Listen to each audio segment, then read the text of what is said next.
Today's story is going to be something special. I'm going to tell you a story about my grandfather. His name was Gershon Moshe Meisel, George Meisel, and he was a survivor of the Holocaust. Not only was he a survivor, he was what's called a partisan. A partisan is someone who hid in the forest away from the Nazis, Yimach Shemam, and they would protect Jews, and he saved about 50 families. He and some of his friends did.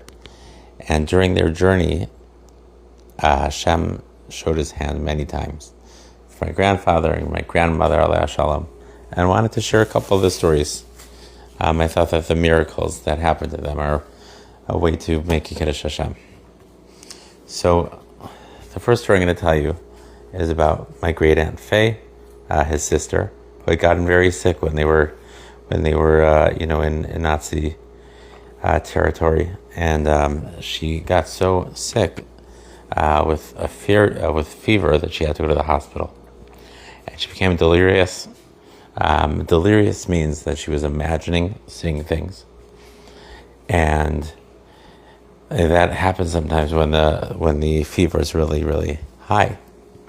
And my grandfather got word that the Nazis came and bombed the hospital, and that there were no survivors, and it was terrible and devastating.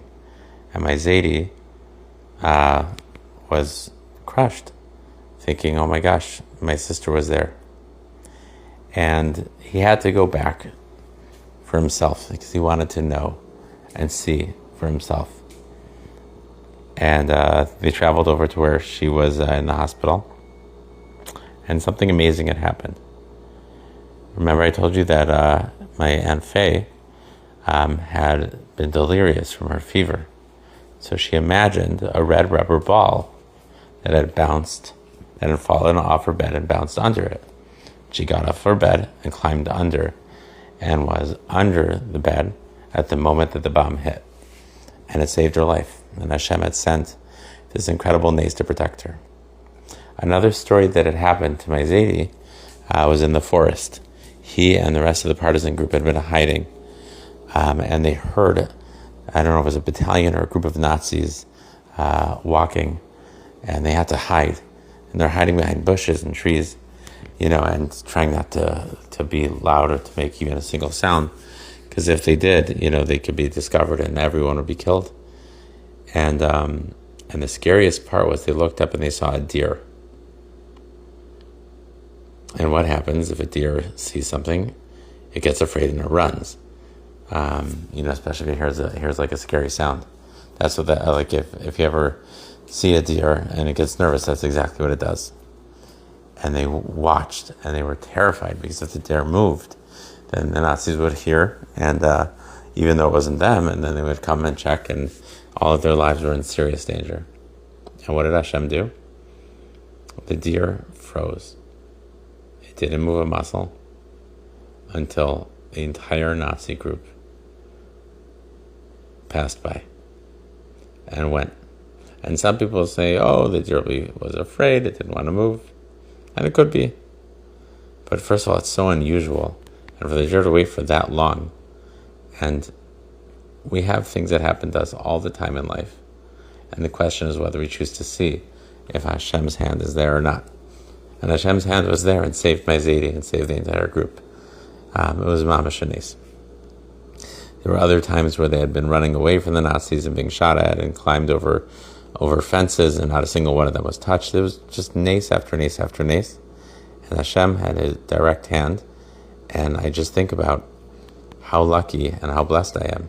How many times not only could he have been killed, or my grandmother could have been killed, but that would have been me and my family. And I see that Hashem took good care for every single one of us. And the Gemara tells us that we should be saying something every day. We should be saying, Bishvili nivra ha'olam, that the whole world was created for me. And I see these stories and I realize that Hashem saved me also during those moments. If the world was created for me, then every single one of those is a time for me to look up at Hashem. And the message that I ask for all of you to take is to realize that whether they're open miracles or not, you and your parents and and your grandparents and your great-grandparents and your great-great-great-great, all of them, all the way back, Hashem made sure to take care of each one of them, to be alive and healthy till as long as they needed to have children and to raise them all the way down in history till you. And every single one of them is a blessing because it means that you're alive. Anytime they ate food, anytime they had money, anytime they were taken care of. And Hashem has been doing miracles and taking care of you for the entire history of life, from the first man, from Adam. Because if Adam wasn't there, then we wouldn't be here either. Right? Every single generation from then till now. And we should realize just how blessed we are. Have a great night, and I hope to hear you and see you tomorrow.